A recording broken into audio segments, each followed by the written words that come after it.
നോക്കുമ്പോഴാണ് ഈ സന്തോഷം തിരതല്ലുന്ന കുടുംബമാണ് കെന്നഡിമാരുടേത്. അതേസമയം തികച്ചും നിർഭാഗ്യകരമായ ദിവസങ്ങൾ, മാസങ്ങൾ, വർഷങ്ങൾ ഉൾച്ചൊത്തുനിൽക്കുന്ന കുടുംബങ്ങളും അവരുടേത് തന്നെ. പൊതുവായി നമുക്ക് അവരുടെ കുടുംബങ്ങളെ പൊതുവായി കെന്നഡി കുടുംബം നടത്തുന്ന കുടുംബങ്ങൾ ലോകത്തൊരിടത്തും ഉണ്ടാകില്ല.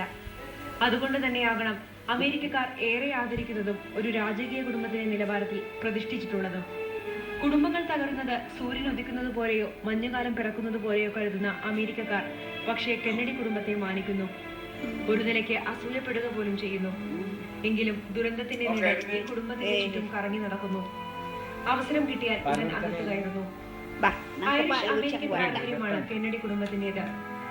ജോസഫ് പി കെന്നഡി സീനിയറും റോസ് എലിസബത്ത് ഫിറ്റ്സ്ജെറാൾഡുമാണ് ഈ പാരമ്പര്യത്തിന്റെ ആദവും അവയും. അമേരിക്കൻ രാഷ്ട്രീയത്തിലും ഭരണകൂടത്തിലും ഇവർക്കുള്ള സ്വാധീനം എടുത്തു പറയത്തക്കതായിരുന്നു. Democratic party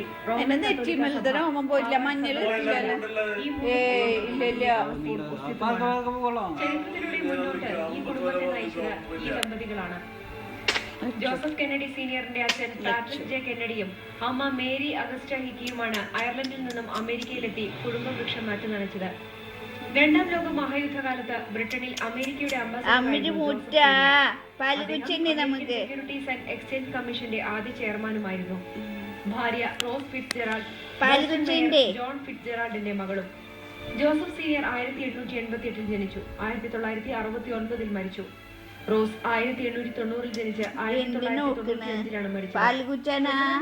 John F കെന്നഡിയും president ആവാൻ തയ്യാറെടുത്ത റോബർട്ട് കെന്നഡിയും